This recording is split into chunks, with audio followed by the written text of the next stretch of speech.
Bom dia, meus amigos. Esse é o segundo episódio dos vídeos que eu estou editando sobre o garoto Miguel de Oliveira, mais conhecido como Pastor Miguel ou Missionário Miguel, embora, como eu disse no primeiro vídeo, nenhum desses títulos cabem a esse garoto. Vamos falar um pouco da vida desse garoto e vamos prosseguir em demais episódios mostrando os falsos milagres, as falsas curas, o abuso da fé das pessoas. Eu quero que as senhoras e os senhores assistam esses vídeos e deixem vossos comentários opinando sobre a situação tão terrível que foi criada em cima desse menino em nível de Brasil. Seria ele o errado? Seria a mãe? Ou seriam os pastores que visaram que ele poderia dar um lucro e manipularam o garoto em benefício próprio? Deixe a vossa opinião nos comentários, compartilhem também esse vídeo e já aproveite, se inscreva no nosso canal. É tão fácil, é só clicar e não demora muito e também não gasta nada. E se possível, clique também no joinha para que o YouTube entenda que o conteúdo é de relevância e aumente o nosso engajamento, pois eu verifico que 80% das pessoas que participam aqui do canal não estão inscritas, ok?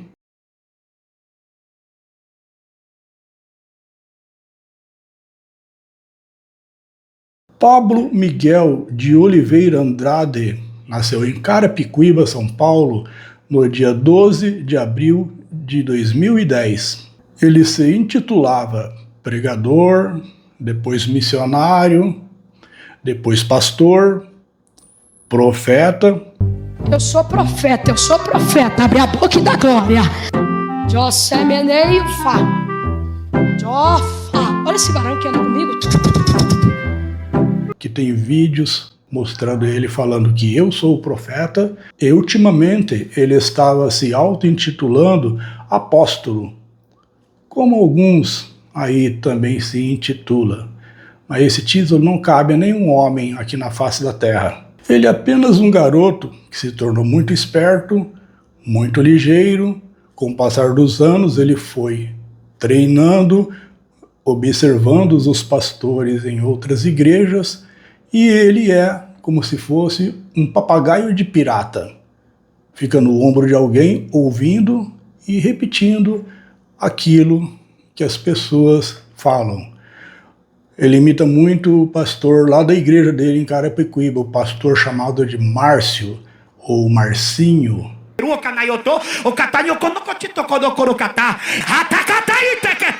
Alguém disse, ele não volta mais para of the king, the power, the man, the best, he king, the fairy, fire, kiss my... E também usa até as falas do ex-presidente Bolsonaro. Ele consegue com muito sucesso manipular as pessoas, visto que em abril, mês passado, ele completou 15 anos e já é um potente manipulador. Esse rapaz, quando for adulto e se tornar político, igual ele tem falado que vai entrar para a carreira política, será um político esperto, terrível e muito mentiroso também. Se hoje ele usa da fé para ganhar dinheiro, se esse cidadão chegar a ser um político, que em entrevista que eu vou mostrar nos demais vídeos, ele diz que vai até ser presidente da República.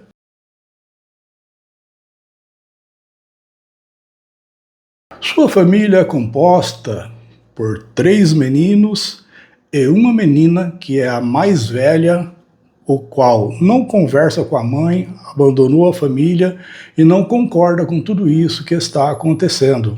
Ela não mantém contato com a própria mãe. Quem seria errada? A garota? A mãe, que já se mostra que é muito ligeira, muito esperta e gosta muito de dinheiro e está usando o garoto?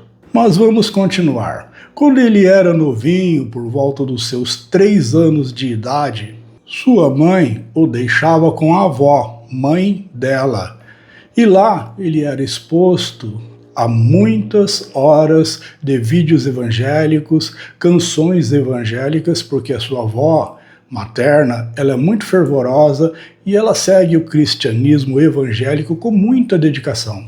Ela também o levava aos cultos que frequentava, juntamente com sua família, que todos são evangélicos, da parte da avó materna. Alguns têm até ministério nas igrejas.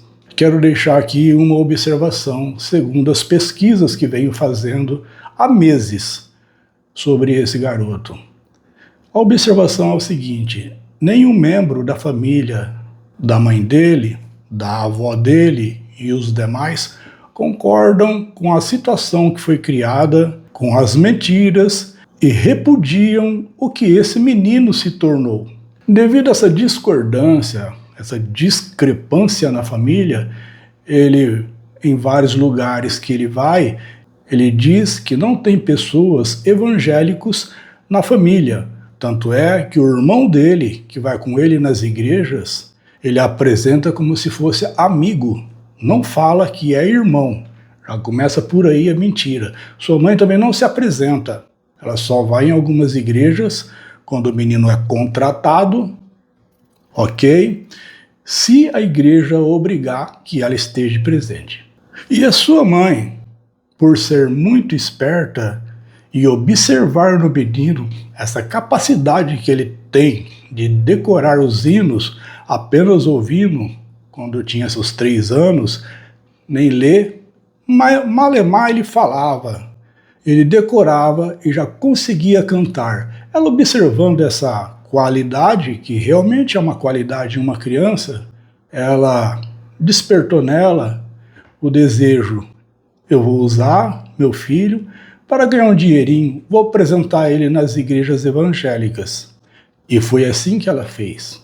Nota-se aqui que ele não era surdo e nem mudo aos seus 3 anos, mais ou menos, porque ele ouvia os hinos, decorava e cantava. E ele mesmo diz nos podcasts que ele frequenta, e também nas igrejas, que ele é fruto de um milagre, que ele nasceu sem as cordas vocais e sem os tímpanos. Eu não achei esse lado. Queria ter achado. Me ligaram dizendo que o teu testemunho é mentira. Sim. Que você não nasceu surdo, que você não nasceu mudo e que você não tem laudo. Sim. Eu nasci, eu não gritei, eu não esperneei, eu não chorei, eu não fiz nada. A minha mãe achou estranho. Ela falou assim: como que uma criança nasce, não chora, não berra, não fala? Só que se você fosse um crente pentecostal, você já teria dado glória. Aí ela vai reclamar com a enfermeira dá uma olhada no meu filho porque tem alguma coisa errada. O que tem de errado? Aí, ó, ele não fala, não ouve, não pé, não chora, não faz nada, tem alguma coisa de errado. E ela ficou no pé da enfermeira, até a enfermeira fazer um exame. A enfermeira falou assim: tá bom, mãezinha, eu vou fazer um exame, daqui 15 dias você volta, pega o resultado.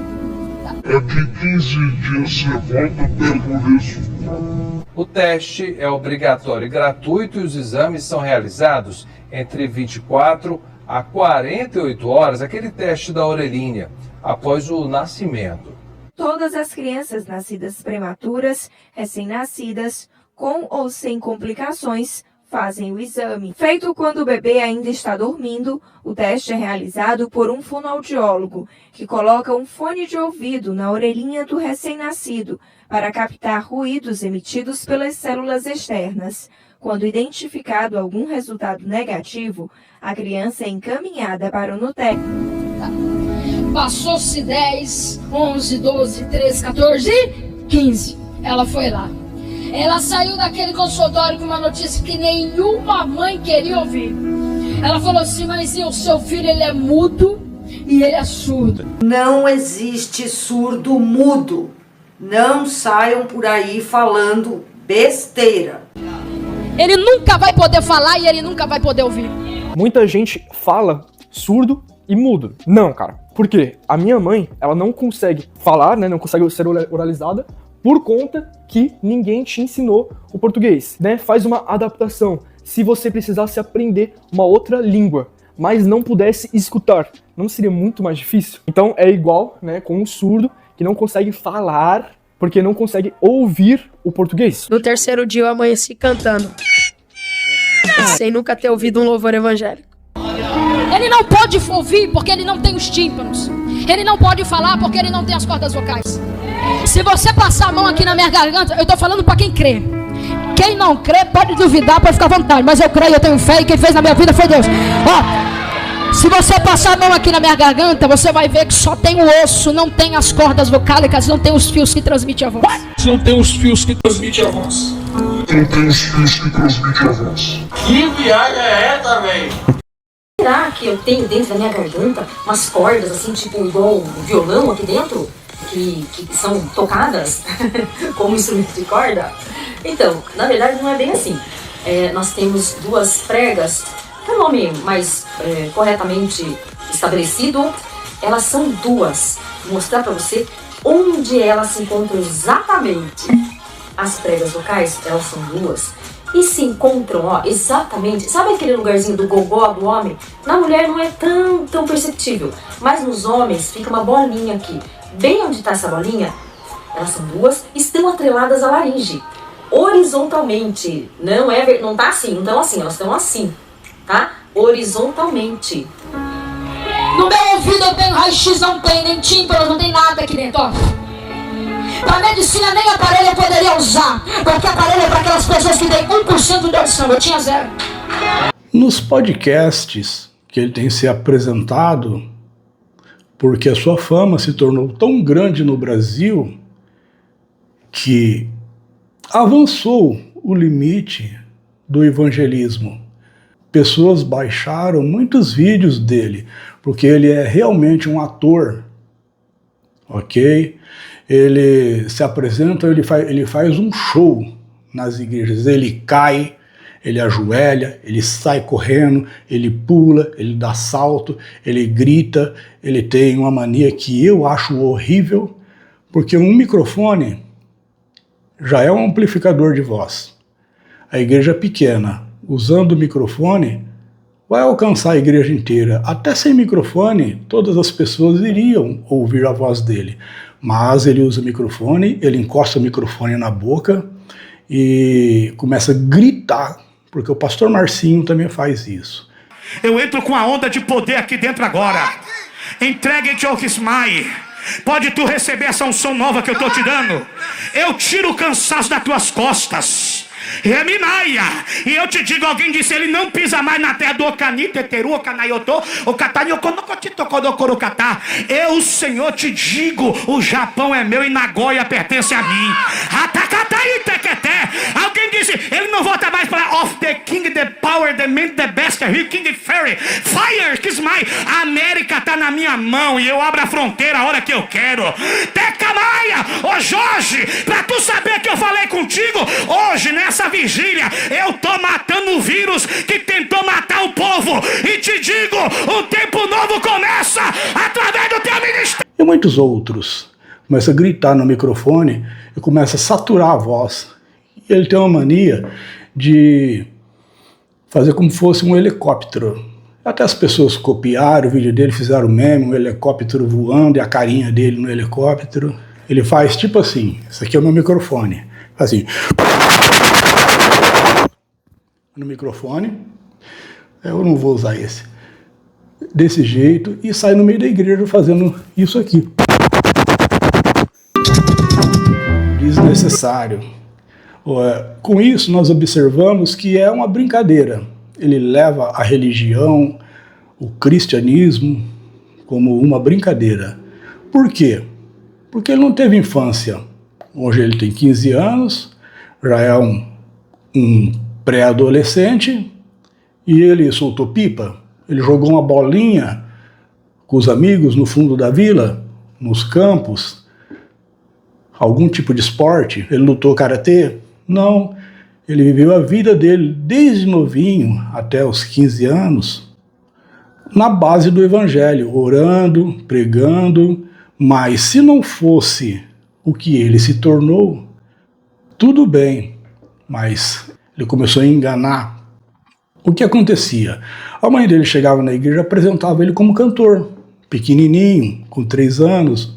Vou mostrar aqui um vídeo dele para vocês, novinho, com 3 anos, cantando, orando e se comunicando dentro da igreja.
Olá, a paz do Senhor Jesus, meus queridos e amados irmãos. Aqui quem vos fala é o pregador missionário Miguelzinho. Quero estar confirmando a minha presença.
Então vamos prosseguir, pessoal. É emocionante observar um garotinho tão novinho, tão espontâneo, de terno e gravata, tão piquititico, cantando. Só que cantar não foi suficiente. Ela observou também que se ele falasse alguma coisa a mais, se ela abençoasse alguém, falasse um Deus abençoe, falasse um obrigado, falava Deus é contigo, ou falasse de Deus usando qualquer outra palavra, o pessoal da igreja vibrava, igual eles falam, caía no glória. Então ela, observando isso aí, ela orientou o garoto a pregar, falar mais do que cantar. E ele começou a pregar. E nisso ele ficou muito famoso, começou a ser chamado em diversas igrejas para pregar, porque o povo considera que Deus fala da boca dele, e também de outros homens. Começou a tê-lo como um ídolo. Por isso que teve essa explosão na internet. Só que ele começou a abusar, ele começou a entender, ele começou a crescer, chegou aos seus 10 anos, 11, 12, hoje tem 15, começou a gostar da fama, começou a gostar de ser um astro, de ser chamado em uma igreja, ter o cachê dele. Eu vou colocar aqui uma ficha que a mãe dele mandava para as igrejas que entravam em contato com ela pelo WhatsApp, solicitando a pregação do garoto. Era em torno de 30 pedidos por dia para a pregação dele nas igrejas. Preenchia a ficha, ela dava o valor do cachê, quem pagava mais recebia o Miguel em sua igreja. Ele se tornou a renda familiar. E todos começaram a viver à custa do menino. Isso seria uma exploração de menor, por isso que ele foi denunciado e o Conselho Tutelar interviu. Pessoal, vamos encerrando esse episódio por aqui e brevemente teremos mais outros, onde eu vou falar dos falsos milagres e diversas outras barbaridades. Não vou fazer vídeos longos, porque esse assunto dá um certo nojo, para falar a verdade. É enganação, mentira, o uso da fé das pessoas. Então é um assunto desagradável. E um garoto que poderia ser um grande pastor um dia, ele sucumbiu. Então, os próximos capítulos falaremos de pessoas que ele tentou enganar com os falsos milagres e graças a Deus pessoas continuaram com a medicação, não acreditaram, porque se pessoas parassem com a medicação que o médico indicou, que a medicina receitou, estariam mortas hoje. A culpa seria de quem? Do menor, que hoje ele fala, eu sou um menino. Ele fala isso, sou só um menino. E se alguém morresse acreditando nos milagres que ele supostamente praticou? Ele não iria assumir, a mãe dele iria assumir, ou o pastor da igreja dele iria assumir? Fica aí essa dica. Cuidado, pessoal. Vocês vão em igrejas por aí de fundo de quintais, portas de boteco, onde era boteco, ergue aquela porta de lata e fazem uma igreja por ali, e surgem aqueles pregadores bem duvidosos que nem usam a Bíblia, nem leem a Bíblia, falam por conta própria e diz que é Deus que fala na boca deles, quando não é. Beleza? Peço novamente, se inscrevam no canal, compartilhem o vídeo e deixem um joinha, por favor. E muito obrigado e que Deus, o grande Jeová, seja com todos vocês.